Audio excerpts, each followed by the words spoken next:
I don't know about you guys, but for me, there's a whole lot of mid going on in Hollywood right now. It's like we're in a 6 out of 10 timeline. Because of this situation, I think it's a perfect time to talk about movies that are great, or at least make us feel great things. I thought it'd be fun to do our ABCs. So here are some underrated movies you need to see for each letter of the alphabet. Here we go. A is for Are You There, God? It's Me, Margaret. It's a story about a girl struggling with faith, family, and puberty. This was really funny and insightful for a guy to watch. I was getting such amusement out of girls just talking about these things, and I think that's one of the biggest attributes to this film is that it's so honest. It's not edgy, it's not condescending, it's just frank childhood challenges. I've been asking a lot of women about this film, and it's interesting how so much has changed because this takes place in the 70s, and yet so much hasn't. I found the story fascinating. All the acting is great. The kids actually act like kids. The production design is exceptional. They got so many small details right. The ending is lovely. Everything here looks like an easy, breezy movie, and it is. It's very pleasant and fun for most of it, and yet it has so much more to offer. B is for The Bear from 1988. No, not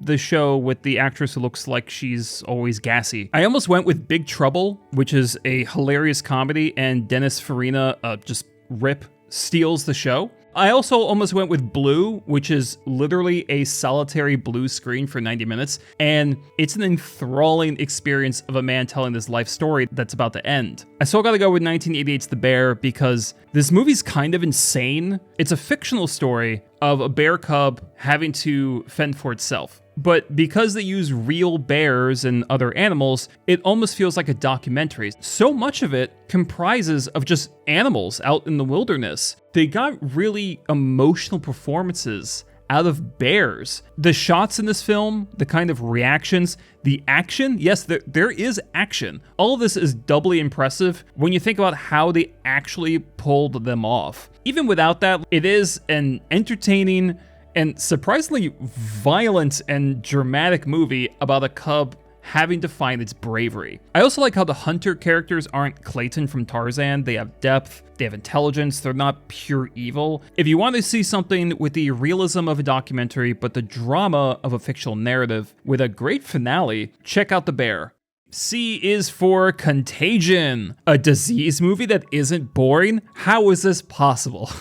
This one's awesome. The pacing is perfection. No scene is wasted. No moment doesn't need to be there. It's both fascinating and depressing that this came out in the mid-2000s and yet so accurately depicted COVID. The struggle to educate the masses without terrifying them into a frenzy, the pressure to find a vaccine without doing it haphazardly, the conspiracy theories, the charlatans pushing untested cures, the speed at which the disease spreads, all of this felt very close to home. There are some really intelligent decisions at play here. Every time a new city is introduced, the population is always listed, as if to say, this is how many people could get infected. It's intense, man. When people touch doorknobs or railings, the camera will linger for a moment, so all you can do is think about the infection that's just been planted. All the performances are great, especially from Kate Winslet, and I have to reiterate how quickly this thing moves. I mean, there's never a dull moment. From jump,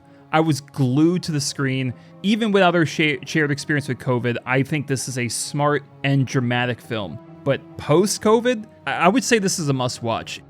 Using dead virus combined with several adjuvants to boost immune response. And? No protective antibodies, a lot of dead monkeys. Can you get to the part where there's good news? Now we have to try a live attenuated virus. Like with polio? Exactly. The only danger with a live virus is the possibility that it will revert to wild type and kill the host. When will we know about that? I'll ask the monkeys. All right, D is for Dinner in America. Dinner in America feels very much like a modern John Waters film. This is a punk movie. And not just because it's about a punk rocker and his dedication to music and rebellion, but the film itself is rebellious, it's wild, it's frantic. As both a musician and a film buff, I get a little upset when I see movies about music that lack flavor. To me, a movie that's about a music genre, it should feel like the music itself. Music is passion, and a lot of times these movies fall short. And Dinner in America is punk in every way. What's so funny is that growing from first to third act is a really cute romance. It shouldn't work, but it does so well, and I honestly think it's one of the best movie couples out there. It'll be a little weird to get into first. You know, you'll start watching and going, what the hell am I watching? Just stick with it. I'm telling you, it's so much fun. E is for enough said. I almost want to be kind of a dick and just be like, enough said, and just move on to the next one, but I'm not a dick. This one's really sweet. So romantic comedies are not my favorite genre, but there's some I truly, truly love. Romantic comedies with older couples, I think, are kind of an untapped concept. Look at the movie Julia, a film with such a perfect, darling couple that I refuse to acknowledge the other shitty half of the movie even exists. This probably has the most sensitive performance from James Gandolfini, and he does a fantastic job. Chemistry between him and Julia Louis-Dreyfus is wonderful. The two characters click immediately. You can feel it, and it's not based on attraction, but humor. They get each other. The dialogue bounces back with zero effort. And when you click that well with someone, it's impossible to ignore, and this relationship is built on that. It's dealing with different aspects, different obstacles that couples can run into. Apparently, James Gandolfini was constantly undercutting himself. He didn't think he was doing a good job, and it's so unfortunate. This was one of his last films. I wish I could just tell him now and say, Mr. Gandolfini, you did great. This is one of those nice, but still very intelligent, sharp 7 to 8 out of 10 movies that are short and get the job done and don't waste your time. Jason, you've got a kid in college now, right? 2. I have one leaving in the fall. Oh, I do too. That's all I have. Me too. Come on, guys. Your kids are supposed to go away, right? I mean, that's healthy. No, shut up. Yeah, shut up. This one might be the most underrated on this list. F is for The Fall. It was filmed in 23 countries with no special effects, and there are so many gorgeous computer background worthy shots in this movie. It's just ludicrous. There's 2 stories happening at the same time. One is a man in the hospital talking to a young girl and telling her these fantastic stories. And then the other part of the movie is those stories themselves. The 2 stories, the A and B stories, interact, and we start to see this drama unfold. If you want this expansive, world-hopping adventure, this movie has that. If you want something a bit more intimate and extremely realistic, the other story has this. The conversations between the man and this young girl, oh my God, you feel like you're a fly on the wall. I don't think I've ever seen conversations between a man and a child feel this realistic in my life. I mean, how she's kind of stumbling over her words and repeating herself. I mean, seriously, just watch it for like 30 seconds. You feel like you're a babysitter again. There's a stop motion sequence in this. The movie also has possibly the best scene transition in cinema history. It's mind-blowing. The locations are incredible. It's great for anyone who just enjoys the art of storytelling, who's ever told stories to other people. And just when you think like the movie's kind of running out of images, it shows you more. G is for Good Time by the Safdie brothers, starring Robert Pattinson. Good Time not only had less eyes on it than it deserved, but it probably should have won Best Actor for Robert Pattinson. His character is a charismatic, ruthlessly manipulative sociopath. Pattinson completely owns it. I never for a moment saw the actor through the performance. His accent, his mannerisms are consistent. This is one of those movies where you need to just watch the first 10 minutes. If you don't like it after 10 minutes, you can give up. But I have a feeling most people are going to stick with it because it starts with this pulsating energy. It's a bank heist. It's a stressful film. It is exhilarating. I know more people know Uncut Gems, but I think this one's better. There's a montage featuring a guy who just got out of prison, and that whole sequence is just like rapid fire entertainment. I was so happy to see Robert Pattinson fully shrug off Twilight bullshit and really rise to the occasion and show just how great of an actor he is. Because he is, and this performance is phenomenal. You're either leeching off mommy, or leeching off welfare, or living off the government in jail. That's you! You don't know the first thing about me, bro. What's to know? What's to know? You serve absolutely no function whatsoever. It's pathetic. H is for Hundreds of Beavers. Yay! I almost went with Haywire. It's a slick action thriller starring Gina Carano, so she, the character can actually fight. I wanted to go with this because very few people have seen this. Hundreds of Beavers is a 90-minute live-action Looney Tunes film. That's really the best way I can describe it. The amount of visual gags feel endless. The movie sets up its own rules regarding physics. It's not only very entertaining watching him constantly hit these roadblocks as he's trying to catch these different animals, but I find it oddly inspirational. I mean, he never gives up. It's about trial and error. It's about experimentation and just not letting anything really get to you. It's honestly an amazing watch. And on top of that, it's so fucking funny. There's this sequence where a character sees the entire lifespan of a rabbit family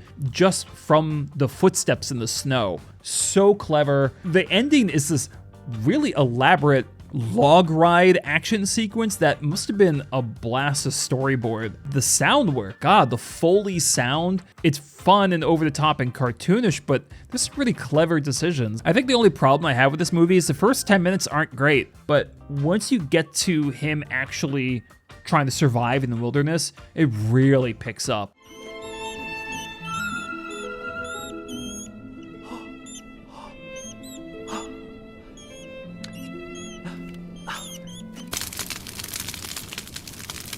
I is for The Imposter. I know some people are probably working while watching this, and that's cool. This one I feel like is one to sort of bookmark in your mind. The Imposter is the only movie on my list today that actually sits in my top 20 favorite movies of all time. I think this is amazing. The way I like to describe it is if Lake Mungo is a pseudo-documentary so realistic it feels real, then The Imposter is a real documentary that's so cinematic and so crazy, you may think it's fiction. The director of The Imposter clearly took advantage of film as an art form and crafted us a really entertaining but harrowing experience. How the interviews are shot, how the villain's voiceover interrupts the reenactments. It's like the villain himself is trying to influence the truth. The editing is immaculate. Unlike the recent series All Her Fault that's on Peacock that's constantly being marketed to me, the story about a missing child never loses focus here and doesn't get bogged down by this corny melodrama. Oh, All Her Fault sucks, by the way. I don't know if I've really made that clear. I would go into this one kind of blind. A missing child, there's a villain involved,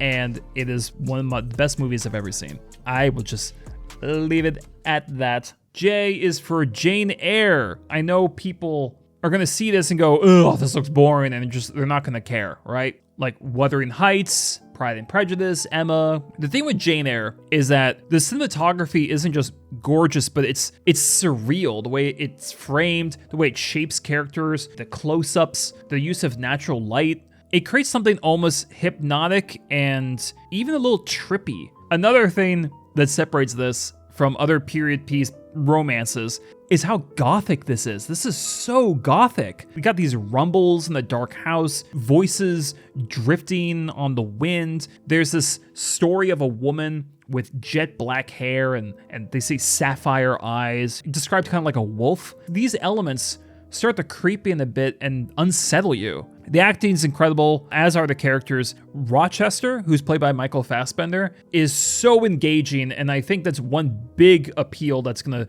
bring a lot of guys to this movie, but also women as well, actually.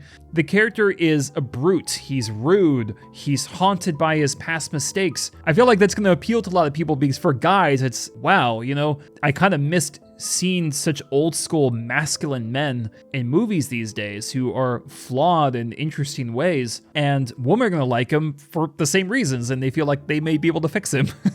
Jane Eyre herself is pure. she's steadfast, but this makes her more interesting, not less, because she holds on to all of these virtues even when life is constantly punching her down. The music is soulful. The ending is one of my all-time favorites. It gets me every time. If you have a passing interest in a period piece romance and you don't really know which one to watch, or maybe you're not really a big fan of the ones you have seen, this one's cut different from the rest. I can see in you the glance of a curious sort of bird, through the close-set bars of a cage, a vivid, restless captive. Were it put free, it would soar cloud high. K is for Krisha. Some of you might think, man, that was the worst Thanksgiving. It wasn't. The worst one is in Krisha. It's tough. It's great, but it's tough. The lead actress is just the director's aunt, and she's amazing. From the very beginning, you know something's wrong with her, and just the way she stares in the mirror, how she tries to make amends. It's fascinating to watch that kind of unfold in real time. There's a 360 kind of shot where she's preparing the turkey, and combined with the really, I know a lot of people use the word eclectic, I'll just say bizarre music that's happening in this movie, it makes it such a stressful sequence, even though you shouldn't really be stressed out. This movie is just kind of like holding little knives away from you and just right in front of you and just saying, I'm not stabbing you, I'm not stabbing you. The acting, the use of music, the drama as it builds up through the film really felt not just shockingly real, but at points just shocking in general. There is definitely an audience for people who want to see something stressful, who want to see something real and raw like this. And for them, you should watch Krisha. L is for Lars and the Real Girl, starring Ryan Gosling. The concept is pretty wild. A very antisocial man has trouble connecting and communicating with family, coworkers, pretty much anyone. And one day he orders a sex doll and is convinced it's a real person, a girlfriend named Bianca. This easily could have been just salacious and stupid, but it's not. The way the characters around Lars actually go along with his delusion and then gradually pull him away from Bianca and get him to open up is not only just clever, but very heartwarming. The community literally rallies around Lars. Very, very subtle ways start to isolate Bianca away from him so that he can communicate and that he can grow. There's a lot of cleverness in the script that makes you think about why Lars does what he does. At one point he says Bianca is sick. Is that just another delusion? Or is that his way of taking Bianca to a doctor so that he can see a doctor? So this delusion that he has, it's not really shaped as, oh my God, this guy is crazy, but that he's traumatized, that he needs to communicate with someone and he doesn't know how. So this character Lars goes through a very complex arc, and Ryan Gosling performs it beautifully. I think this is his best performance. I don't think anything comes close. And what's also interesting is that the guy is very sympathetic, Lars, but the film also makes sure to show that he's a little bit selfish. This culminates in a great argument scene, which is not only well written, but the fact that the actress's voice is breaking and sounds hoarse like she's sick, it gives it realism, it gives it something extra. There are so many good scenes in this film. There's a resuscitation of a teddy bear. There's a bit with the band Talking Heads that's beautiful. It's smart and cute in equal fashion. We put her to bed. We carry her. And she is not petite, Lars. Bianca is a big, big girl. None of this is easy for any of us, but we do it. Oh, we do it for you!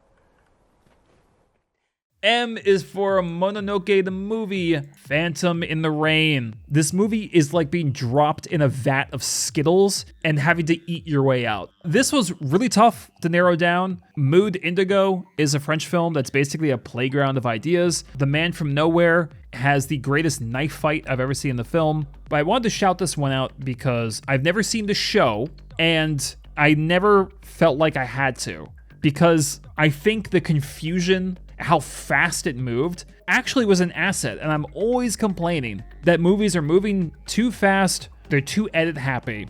In my opinion, a lot of times movies are doing this to try to distract you from a boring story or to tell you things you already know and essentially just treat you like an idiot. Mononoke the Movie delivers a lot of information, does it quickly, and also establishes this kind of paranormal horror plot that really kind of rears its head in the second act. And I realized that the quick cuts and the psychedelic colors aren't just, visually appealing, but it helped the horror in a way because I was never settled. I was always looking around the screen, trying to get my bearings. It's rare that it happens, but the over-editing, I think, worked really well emotionally for me in this film. Be careful, because the moment you say, I want more anime, the weeb army will smell you, and they will invade your home.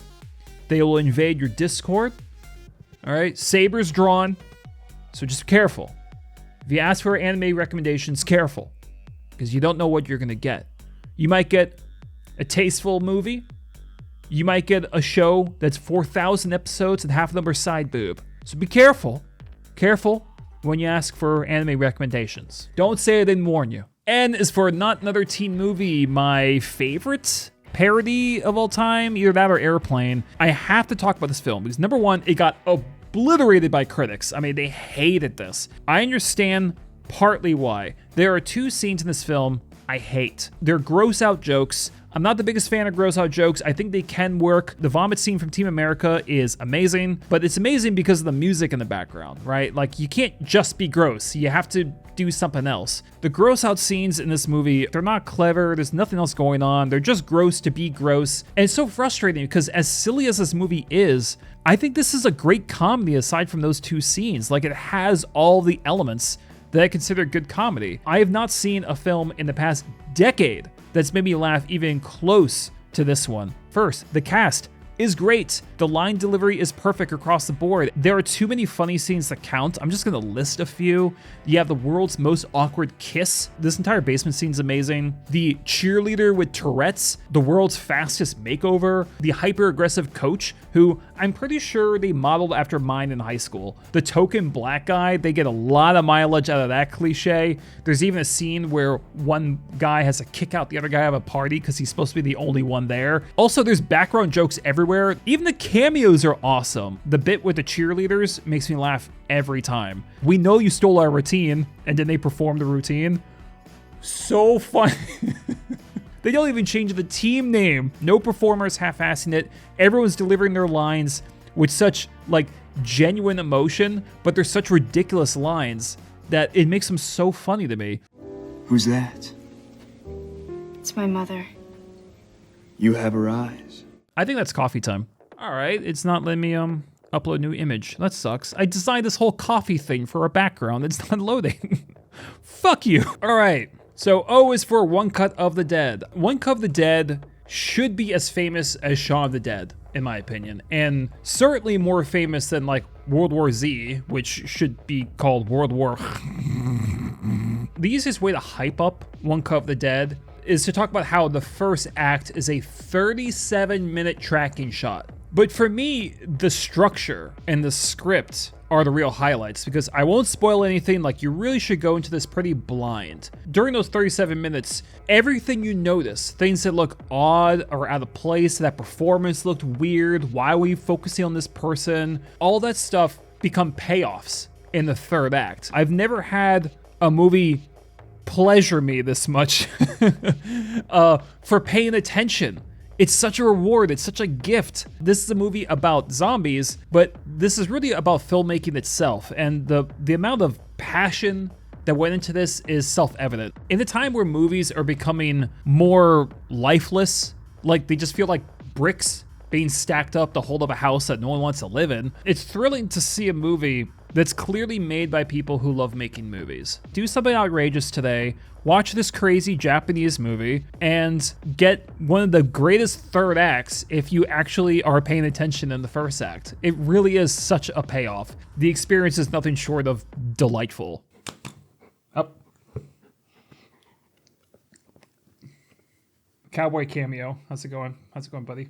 You are large. P is for Perfume, Story of a Murderer. It's the only film I've seen that focuses this much on the sense of smell. It does capture it with a lot of visceral imagery. You get close-ups, the way the shots are cut together, dramatic lighting, the girl holding those fresh fruit, or that disgusting fish market in the intro. Once the protagonist is very well established, they take a dark turn and things turn from creepy apprentice to serial killer. And the climax is fucking crazy.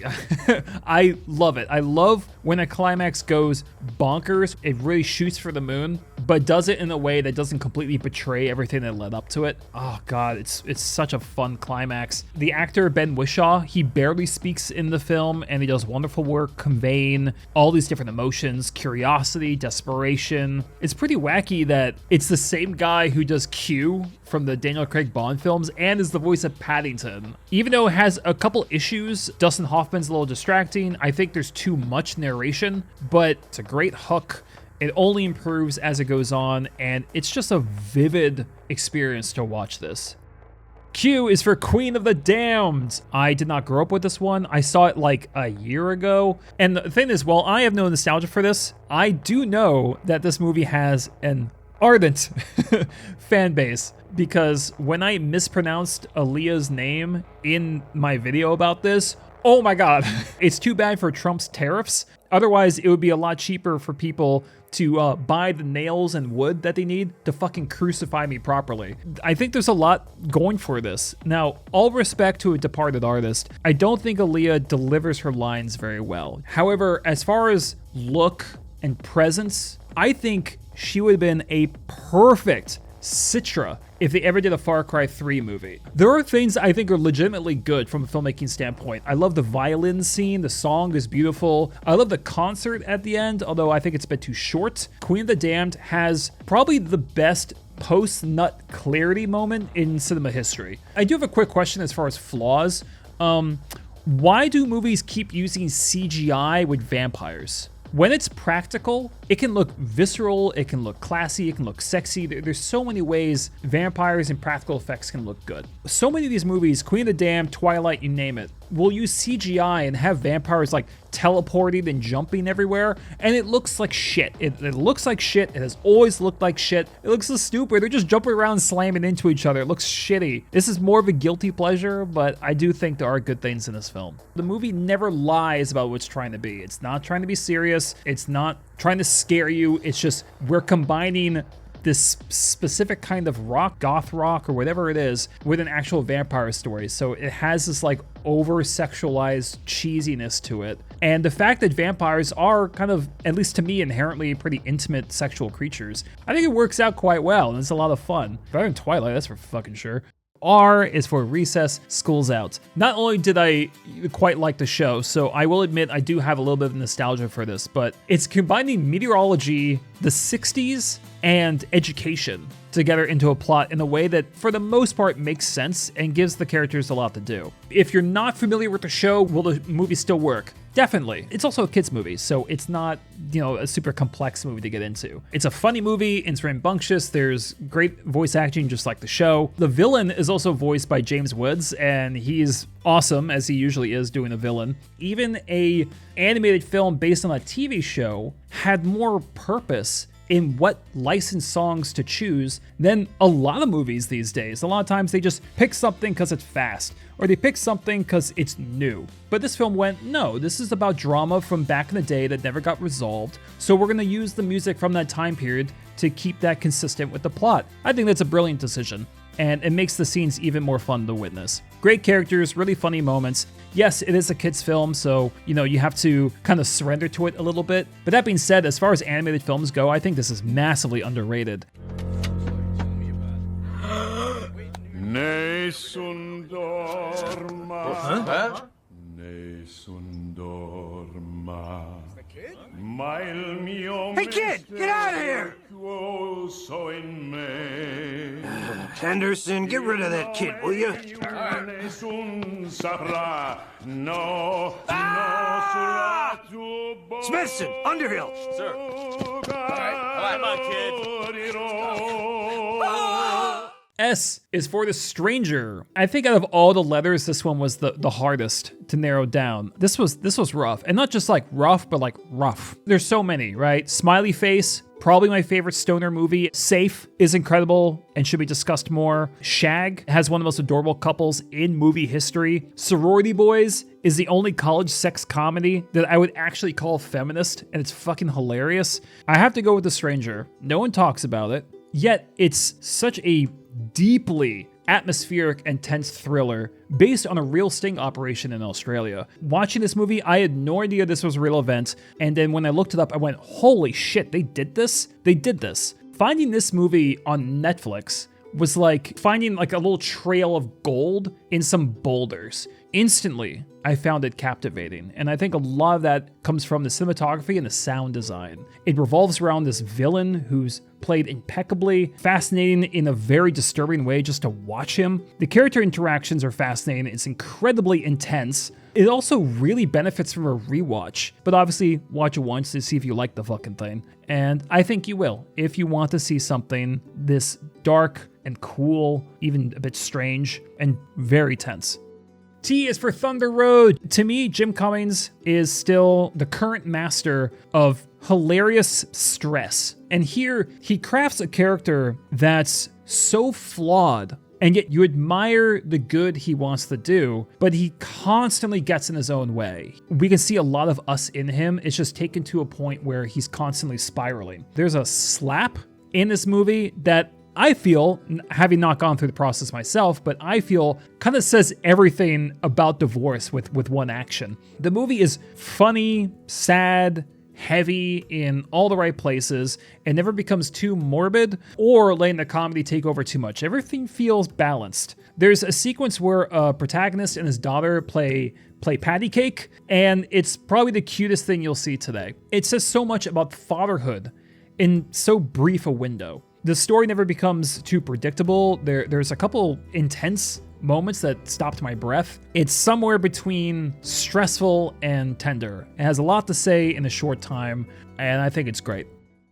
Upgrade! What a fun time in theaters this was. Super fun, bloody, it's got a charismatic lead performance. This is like a biopunk direct shot of adrenaline. The camera work is really a standout. It follows these specific swings and hits of the action. It creates fight scenes that are both very fluid, but also disorienting. It's got one of the most entertaining, like, buddy dynamics. The ending is surprisingly dark. All the characters are pretty memorable, actually. There's a fight scene in a kitchen that I think really just sells the whole movie on its own. For those kind of sequences, the way they're choreographed, you gotta watch this one. I need your permission to operate independently. Permission granted! Thank you.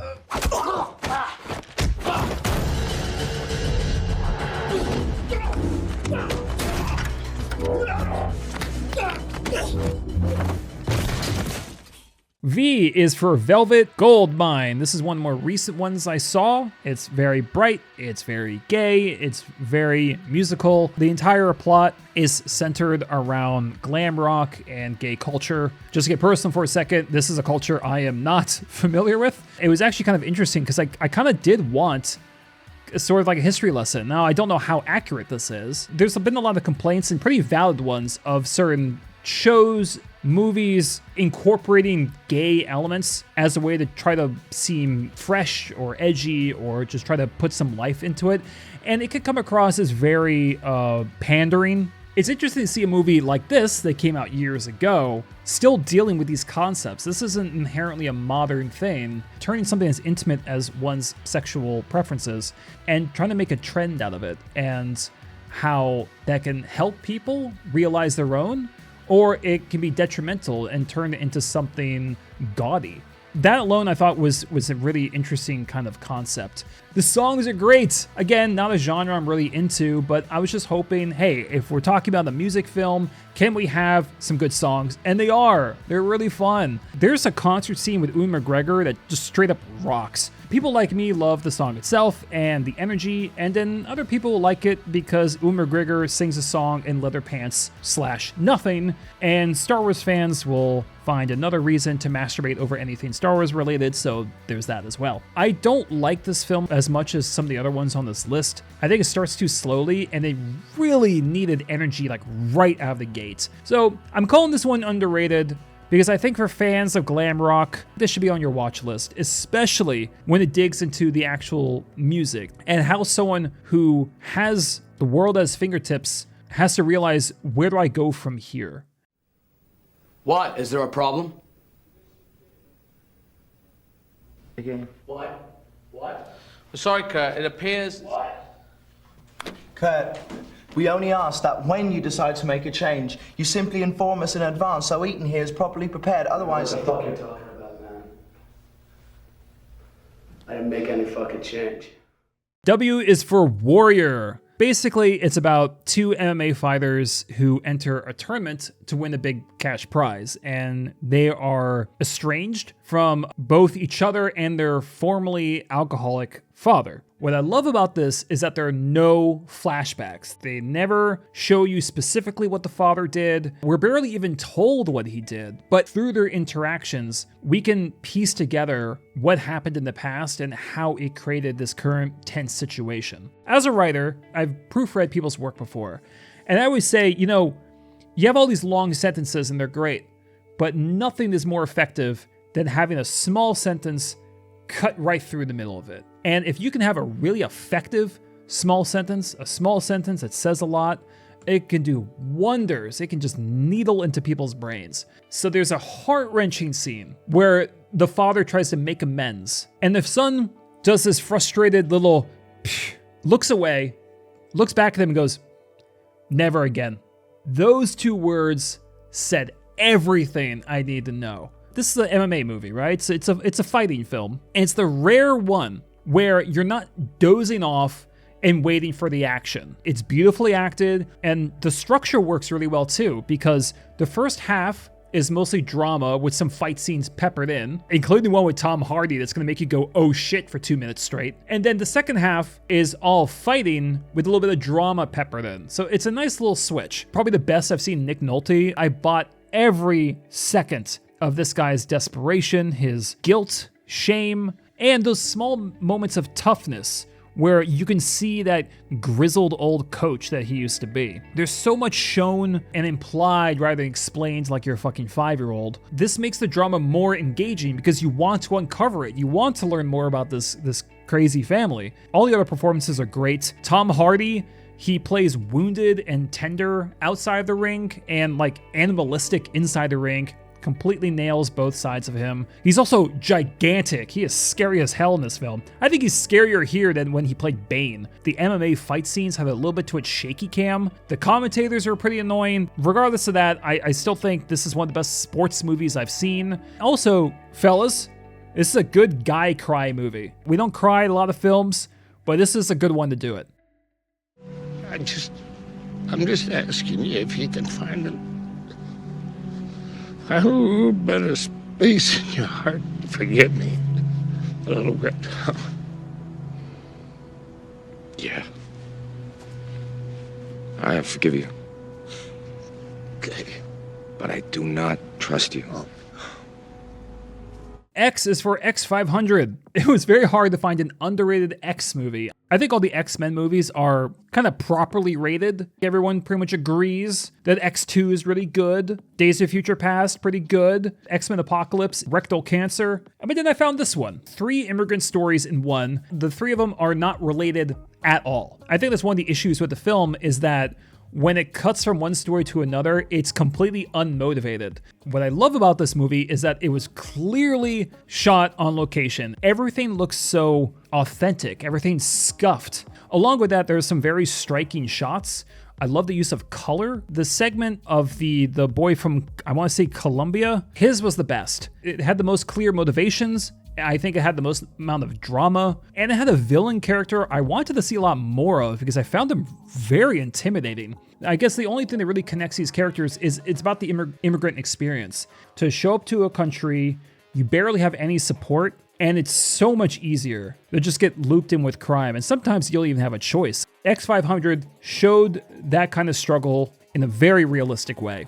Y is for the Yakuza. It wasn't a movie I thought I would like. There's a lot of that like 1970s sexy kind of saxophone in the background, trying to be very kind of romantic. There's one scene where a guy keeps yelling, "Don't do it, don't do it." That's really annoying, but it's such a wonderful feeling when you watch a film, especially an older one. You're not sure if you're gonna like it, and you hit a point where you go, "Oh my God, this is great. I'm enjoying this. I can't wait to see what happens next." And I keep expecting it to go wrong, but then it doesn't. And then it keeps getting better. The action scenes in this movie are really well done. The action bits do something that I see a lot of movies do wrong. And that's making sure that there's no awkward pauses where someone should be doing something. The Yakuza has really tight editing and good staging. So it shows us what everyone is doing and conveys all the action very clearly while also still making it very panicky. The cinematography is clean, the camera doesn't move when it doesn't need to. It actually feels